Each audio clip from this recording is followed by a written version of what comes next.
मैं नहीं मरने वाला।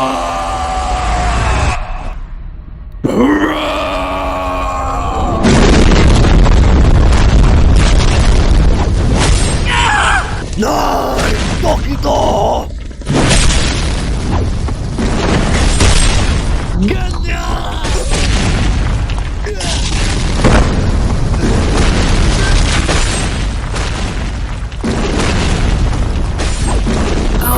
छोड़ना नहीं है। तू अभी मिस्टर ग्यूमे और सानेमी की मदद कर सकता है। बस पकड़ कर रखना है। इतना ज्यादा प्रेशर, मेरी तलवार तो लाल होती जा रही है। ये क्या है? मैं हिल नहीं पा रहा। ये कैसा दर्द है? ऐसा लग रहा है मेरे अंदर आग लग गई है। इसका ध्यान मुझ पर नहीं है।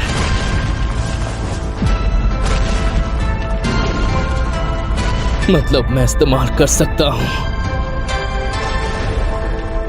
अपना ब्लड डीमन आर्ट। मैं इस जगह पर हिल भी नहीं पा रहा। क्या मुसीबत है?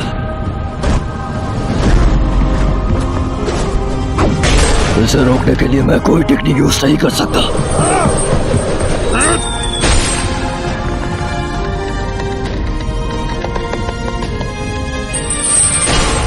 ये पेड़ मेरी पीठ पर मेरा खून चूस रहा है। मेरा शरीर जमता जा रहा है और ये लाल तलवार बिल्कुल ह्योरिची जैसी।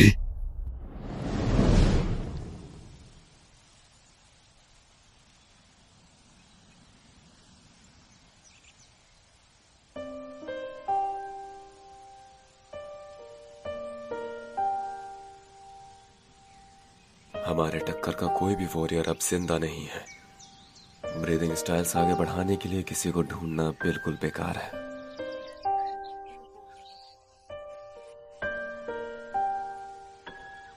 हमारी ये सारी टेक्निक्स हमारे साथ ही खत्म हो जाएंगे।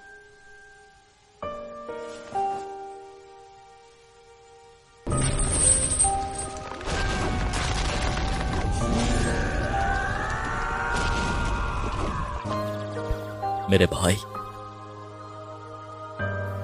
हम उनसे बेहतर नहीं हैं।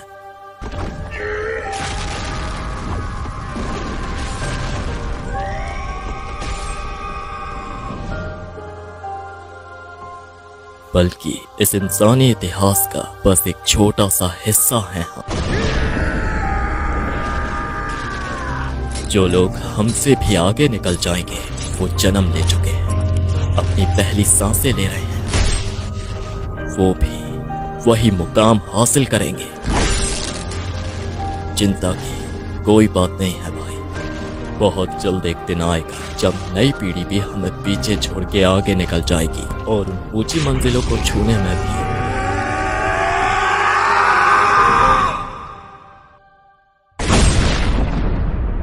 कामयाब हो जाएगी।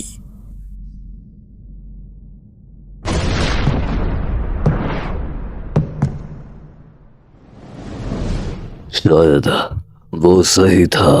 उस लड़के ने अपनी तलवार नहीं छोड़ी। एक इंसान ने ब्लड डीमन आर्ट चला दिया और वो विंड ब्रीदर। ना जाने मैंने उसे कितनी बार काटा, पर वो मरने को तैयार ही नहीं। ये स्टोन ब्रीदर, इसके बढ़ने की रफ्तार किसी डीमन जैसी है। ये लोग बस इंसान है। मैं किसी इंसान के हाथों नहीं मरूंगा। नहीं, मैं अभी नहीं हारा। शिनाजुकावा, रुकना मत। ये अभी मरा नहीं है। अगर तेरा सर काटना काफी नहीं है तो मैं तेरे चितरे उड़ा दूंगा जब तक तेरा नामो निशान ना मिट जाए। Eighth form primary gale slash. Stone breathing fifth form arms of justice. मेरा शरीर रीजनरेट नहीं हो रहा। अगर मैं इसे निकाल दूं तो मैं दोबारा रीजनरेट कर सकता हूं। ये नहीं हो सकता। इसने अपना सर दोबारा उगा लिया। कमीना कहीं का।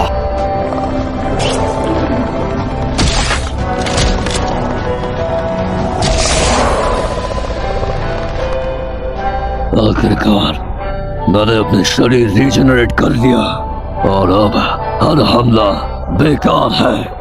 अब मुझे कोई नहीं रोक सकता। मैं ये क्या बला है?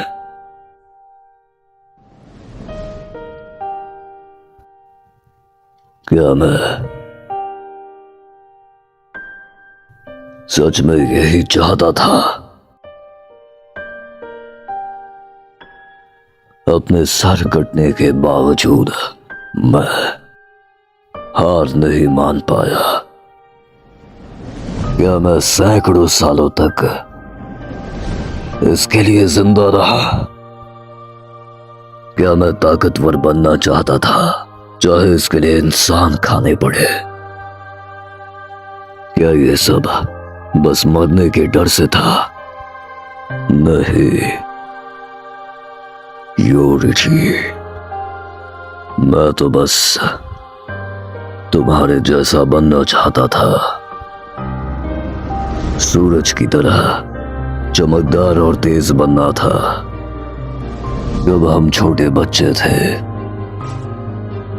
जब उसने कहा कि उसे भी हाशिरा बनना है, वो मुस्कुराया।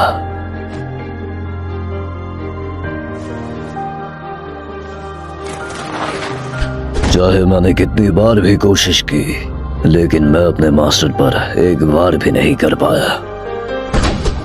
पर पलक झपकते ही योरिची ने उन्हें बेहोश कर दिया।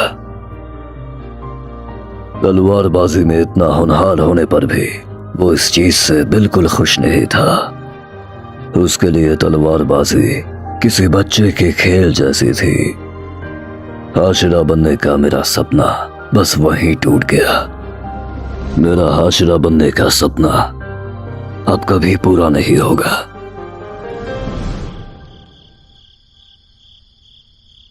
भाई, माँ अब नहीं रही। आखिर क्या हुआ? उनके दासी को सब पता होगा। मैं अब मंदिर के लिए निकल रहा हूँ। रुको, अभी? हाँ, लेकिन मैं चाहता था अलविदा कहता चलूं। ये बांसुरी याद है? ये तुमने मेरे लिए बनाई थी। वो बांसुरी एक कबाड़ थी जिसमें कोई सुर तक नहीं था, लेकिन उसने उसे कपड़े में बांधा जैसे कोई खजाना हो।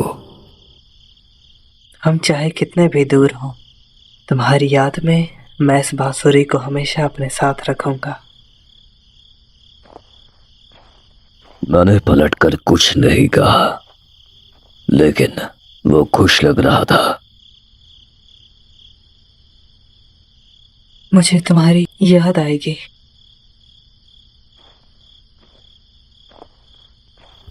अगले 10 साल शांति से बीती। मैंने शादी की, मेरे बच्चे हुए। हर दिन सुकून भरा था। वक्त बहुत धीरे गुजर रहा था, लेकिन मेरे घर पर एक डीमन ने हमला किया। वो वक्त जो इतनी धीरे गुजर रहा था, वो अचानक से चलने लगा।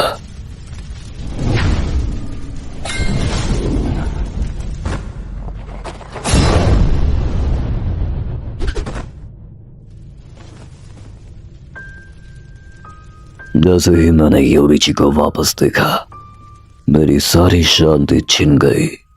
मेरी वो सारी नफरत और जलन एक साथ लौट आई। कीमत चाहे जो भी हो, मुझे उसकी ताकत और तलवारबाजी हासिल करनी थी, चाहे इसके लिए अपना घर छोड़ना पड़े। अपना परिवार जिसकी मुझे तलाश थी, वो रास्ता खुल गया था। अब मुझे योरिची को हराने से कोई नहीं रोक पाएगा।